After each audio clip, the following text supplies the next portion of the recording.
Ana Kasparian made this video responding to the Majority Report, and I gotta tell you, it was kind of like watching an athlete suffer a career-ending injury. I literally don't know any other way to put it. This video is not summarizing that whole thing. If you want to go watch that video, if you want to suffer through it, by all means, go do it. It's a lot of weird jibes at Sam and Emma, an insane montage about like the pharmaceutical companies just thrown in the middle there, and more defending of Trump. But near the end, it just became obvious that Anna's not coming back from this. She's not coming back. So I'm laying out a really important rant about Ana Kasparian that needed to happen. And Ana, if you see this, just know it's for your own good. It's just, how many gang members do you need to take over a single apartment complex? But look, that's not all.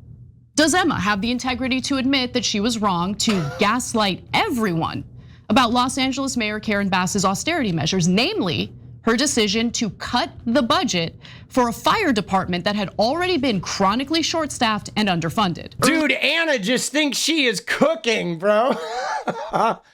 Dude, I feel bad for her.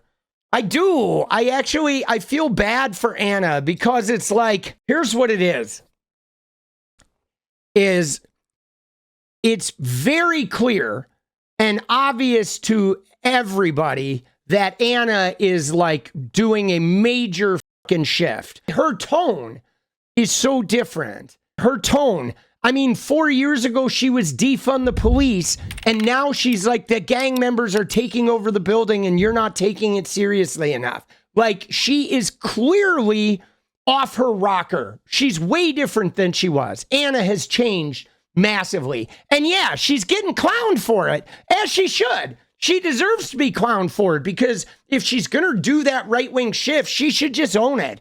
But you can't say you like Rick Caruso over Karen Bass, okay? And then you're like gonna convince us that you're a progressive. Like, fuck off, Ana. You're fucking full of shit. We know you're full of shit. We've heard you. We've seen you on Glenn Beck. We've seen you like ingratiate yourself to get approval from some of the worst people on this planet, while simultaneously attacking the people that stood by you and worked with you side by side in the trenches for years. Okay, you are way out of line, Ana. You're way off base, and now you're sitting here thinking you're like somehow showing them, and it's just fucking embarrassing. It's just embarrassing. Like, Ana, you're embarrassing. You're so filled with like grievance and personal fucking resentment, shit that you haven't let go of, that's like been stewing at you for years.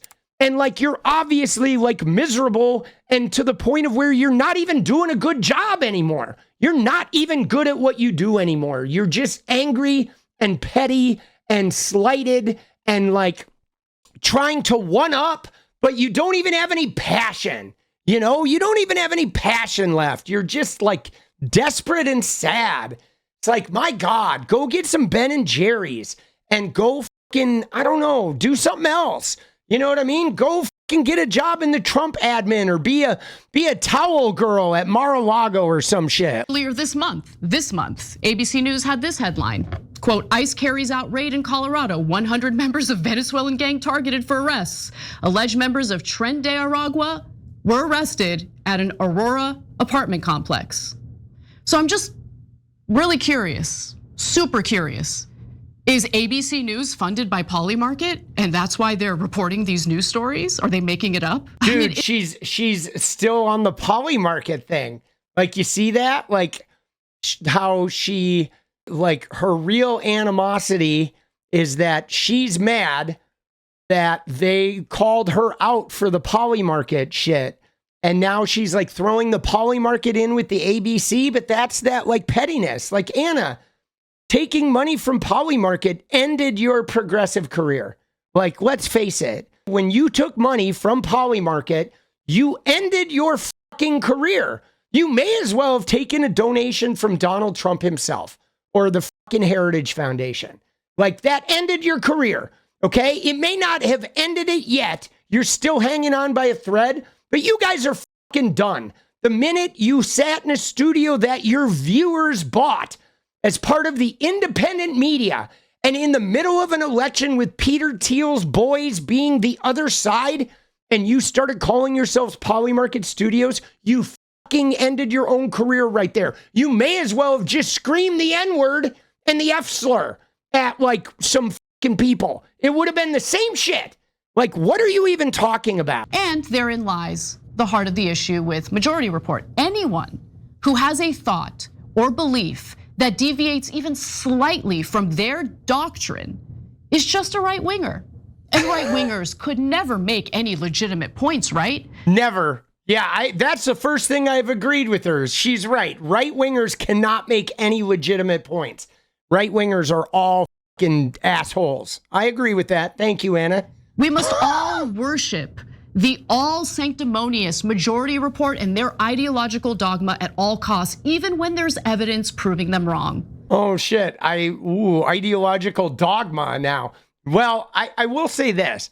I don't know about supporting Majority Report's ideological dogma, but I know they're not gonna take any money from Polymarket, right? We know that. We know that like Donald Trump media is not going to give them millions of dollars. We're never going to turn on the Majority Report and Sam Seder's going to be doing an ad for like offshore crypto gambling. We know that. And that shit, offshore crypto gambling, that's right wing. Exploiting people's gambling addiction for money, that's right wing. And I don't care how you slice it. Ana, when you guys did that, you guys tainted yourselves. You guys tainted your fucking fruit. You did. You sprayed pesticide on your fucking fruit. And now you're crying about it because they haven't. And you're making it seem like you can't disagree with them in any way. You know what's funny is here's the deal. If you had disagreements with Sam Seder and Emma Vigeland, you and Cenk could go on their show and discuss it. They would be more than open to that. But no, what did you do, Ana? You guys have been going on Glenn Beck. You guys have been going on Patrick Bet David.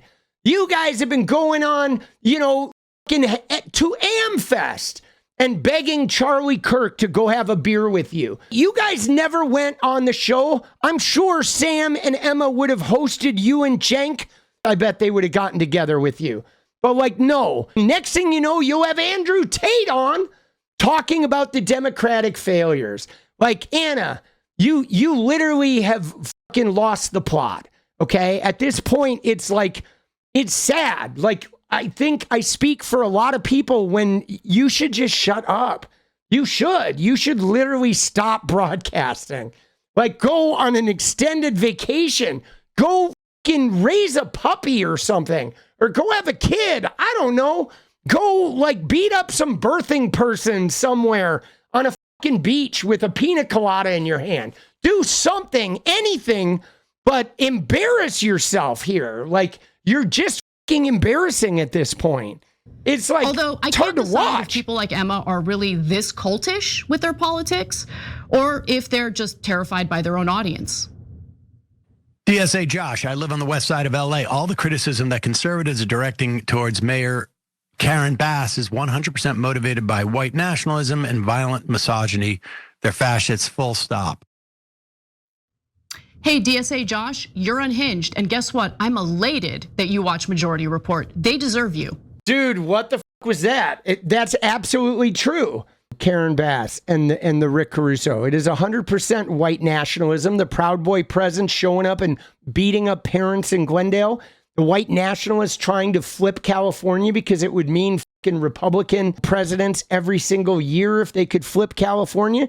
There's a huge battle for that. It is white nationalism. Look no further than that fucking press conference with Donald Trump with Karen Bass, where what did he do? He wore the Proud Boys colors. He was wearing the black and yellow fucking MAGA hat. He put Karen Bass over in the corner and had Melania sitting in the middle with him. Melania, who never goes anywhere with the fucking campaign, right? That whole thing was like a nod to white nationalism, that whole sham of a press conference.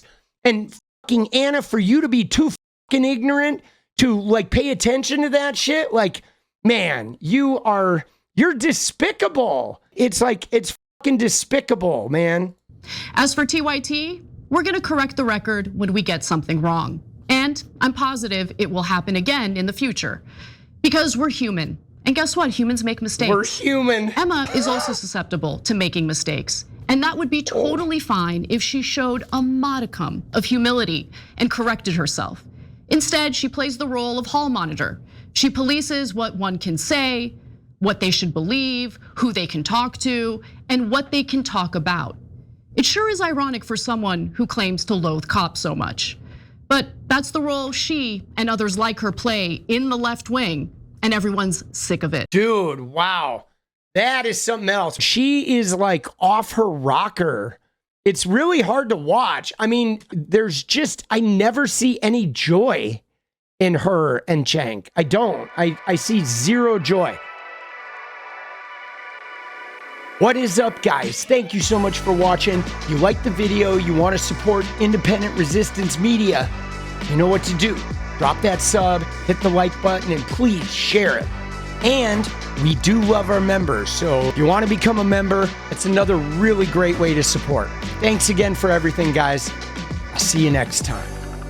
Let's go.